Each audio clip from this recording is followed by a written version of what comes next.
Hey guys, thanks for joining me. It's really exciting to be back in the studio after having just been to rural Maine to visit my brother and the farm. I am so excited to build this look. I hope you'll stay with me and see how it's done.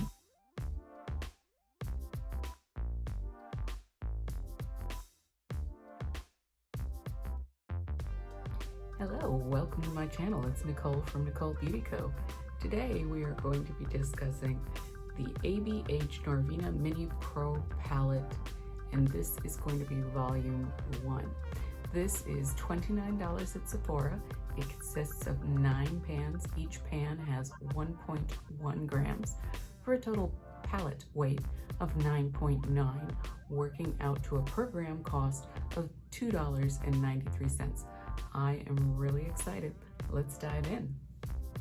So of course I've prepped my face and I have Brows by ABH because we're staying with the theme here, and we're gonna look at this gorgeous palette. Check that out. Very pretty. A little more subdued than the Mini Pro Pigment palette number 2, which we already did a little video on, this guy, but I want to hold them up side by side so you can compare. Now both of them have some neons in them. Volume 1 and of course volume 2. Now volume 1 has one very metal shimmer, it has one traditional shimmer, and the other 7 are mattes, but they definitely range on the neon side. So again, if you're a neutral girl, this might not be the palette for you. I'm so excited to be here. I just got back from Maine. I saw my farm. It was fabulous. I'm excited. I got to see my brother for Christmas and his girlfriend of like 30 years. They're never getting married. I'm really so excited to be back. I tried to film a video while I was in Maine. It went horribly awry.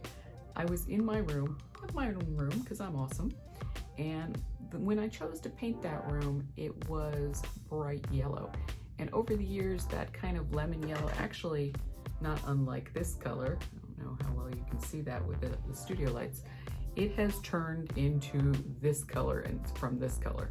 And so it had such a yellow cast on my face that the makeup colors they were not only not true, they were like so crazy. So we just ditched that. We're like, okay, this isn't gonna happen for us. I'm gonna build an eye look, and of course my face is prepped. I have L'Oreal True Blendable Foundation on, cool Ivory, ABH Brows as I mentioned, but that's all I've done. Oh, I do have Laura Mercier Eye Basics Eye Primer in linen, which is growing on me. I really liked the Wonder 2 holographic, but it does definitely have kind of a holographic, and if you happen to have some that eyeshadow isn't on top of, you can see it and it looks almost like a highlighter, a shimmer, which is not what I was going for. Okay, so Airbrush Shadow from Sephora, and I'm going to start with my middle tone, which is going to be this guy. So actually I misspoke. There are 6 mattes. There's 1 high metallic shimmer and 2 basic shimmers. So because I am older, I'm 49 if you haven't been here before, I have a very specific place that I like on my older eyes to put shimmers. So I'm not going to start out with that color. I guess we'll go with a little bit of this purpley color. So I am having a company Christmas party this weekend.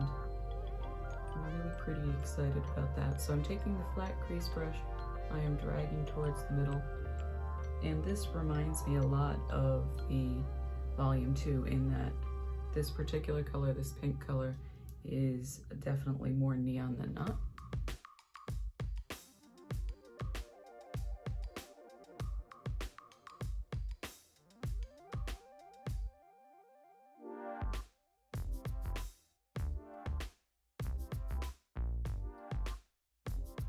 Then dipping into,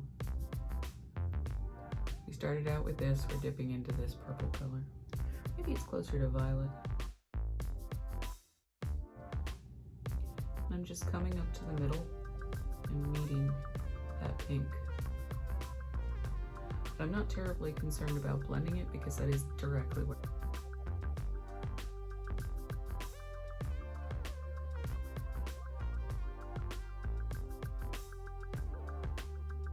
I like that color, so I'm definitely going to smudge that under the eyeline.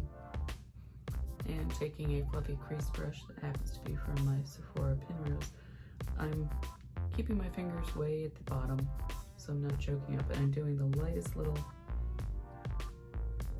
feathery strokes, taking my time, kind of blending that out to a wisp of its former saturation.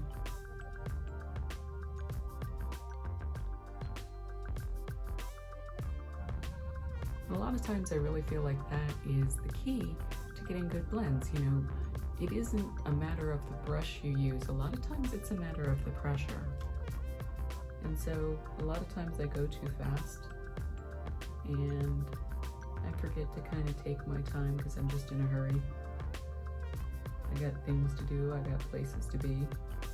So for those of you who haven't been here before, I'm a tattoo artist. I own a tattoo business. I'm very busy with that. I have 5 employees. There's always some sort of dumpster fire going on. I gotta roll. And actually that's one of the things I like about makeup is it gives me a moment where, as much as possible for my particular brain, I get to concentrate on me, which is not necessarily a common thing. Again, I'm taking my fluffy crease brush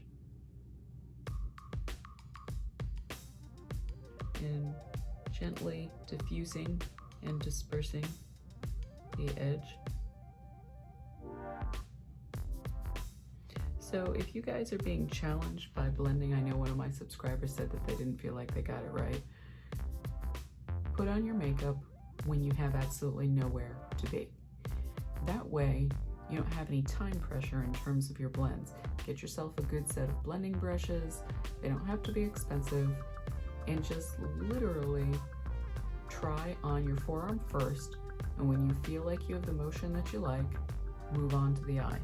But if you do it when you've got somewhere to be, you've got that additional pressure in your head. You know, I think that a lot of times folks have this image, and I'm going to take just a little more of that and I'm packing it on, meaning I'm not trying to blend it out. I'm literally packing the pigment against my lid.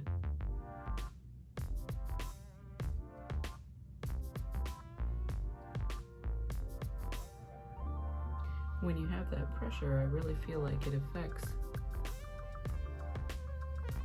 how you do things. You know, like, I'm a really emotional person. OMG, who knew? A girl that's emotional. So when I do things, if I'm upset or I'm thinking about something else, I tend to actually develop like the kind of anxiety shake.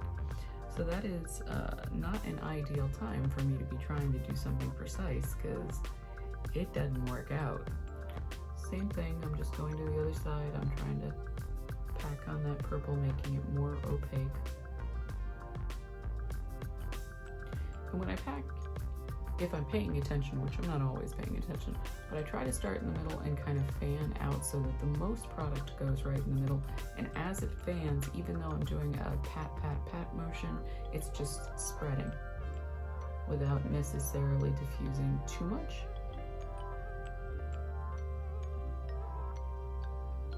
So using what I would call a plum color, I'm going to try to deepen that edge.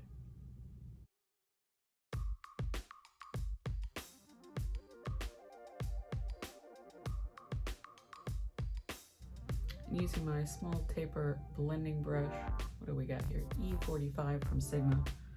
I'm going into this deep cranberry color, and I'm hoping that that's going to give me even more depth.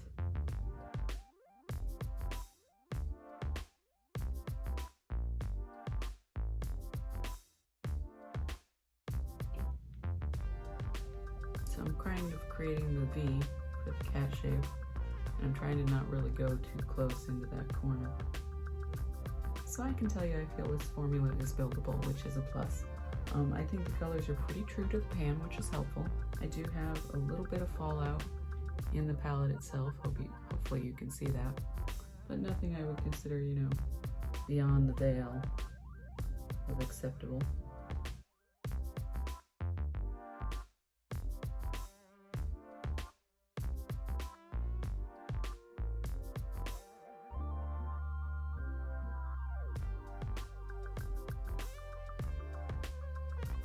So I just popped a little more of that fuchsia, the very first color we started at, here in the inner corner using an itty bitty brush. So I'm taking our center, which is, I'd call a very coppery shimmer. That's why I wasn't that concerned about marrying those two colors, the pink and the violet, together, because I knew I was going to do a shimmer stripe. So just use a light hand, because you don't want to break it up too much. I find that pretty standard. I had a real bad experience with the Bobbi Brown Love in the Afternoon, just breaking all apart. So that's, I think I've mentioned it before, but I'll mention it again. That's why I tend to use one of my middle fingers rather than the index finger, because the index finger is so much stronger that I tend to get too heavy with it.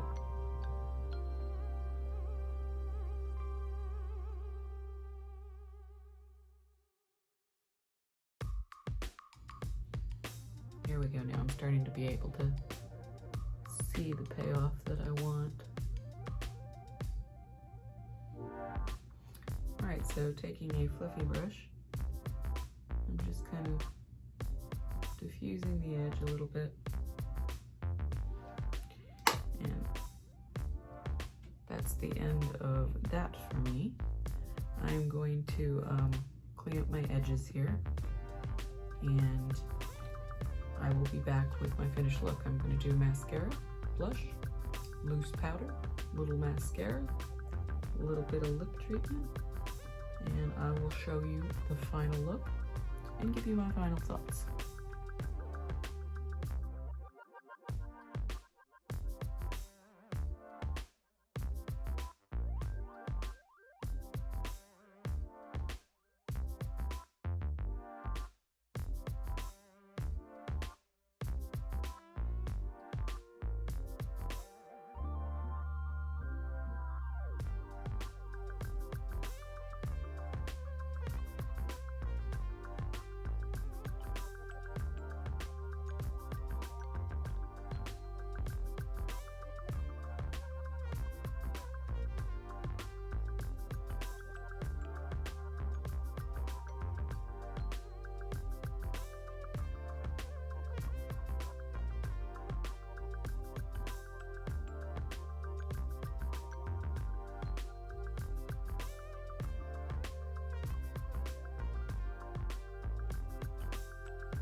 So I'm wearing a couple of new products.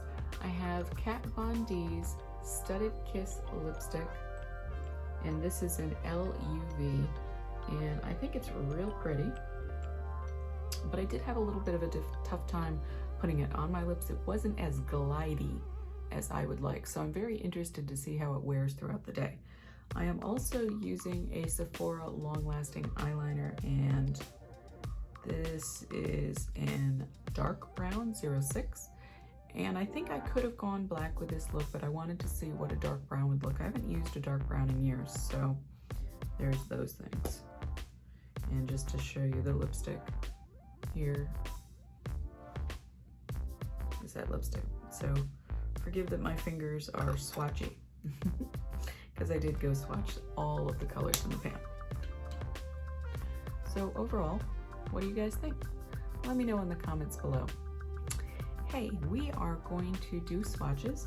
We're going to do the ABH collection, and this is the Mini Pro Pigment Palette #1. And there you go. And I swatched this row first, then this row, then this row, and here you go.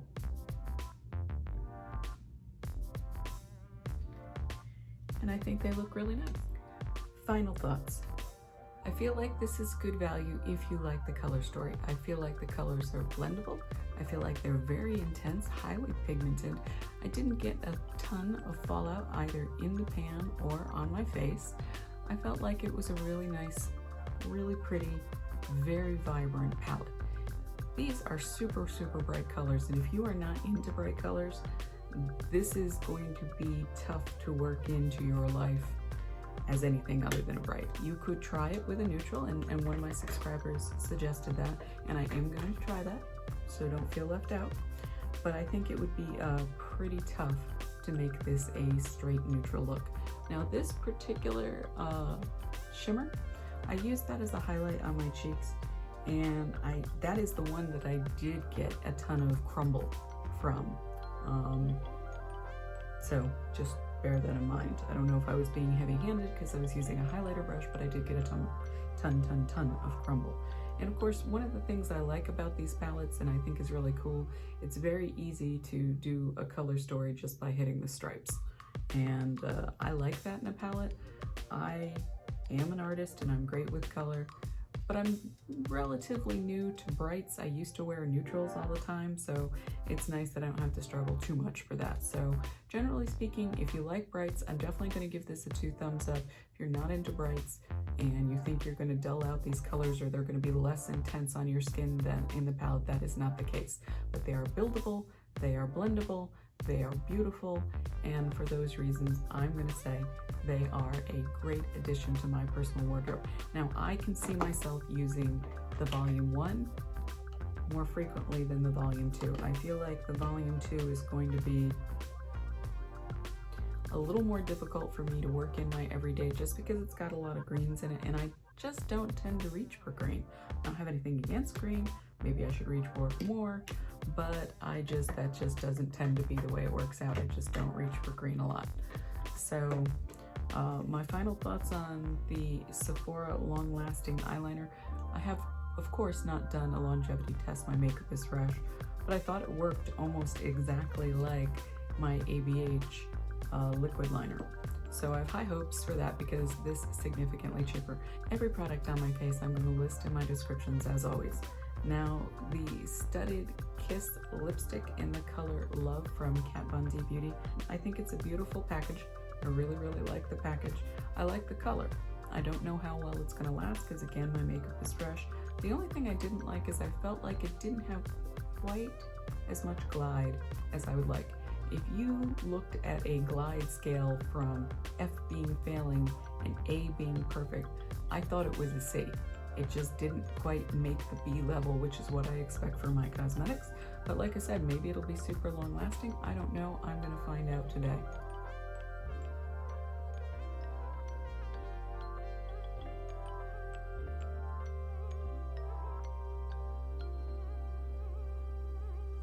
Have a wonderful day.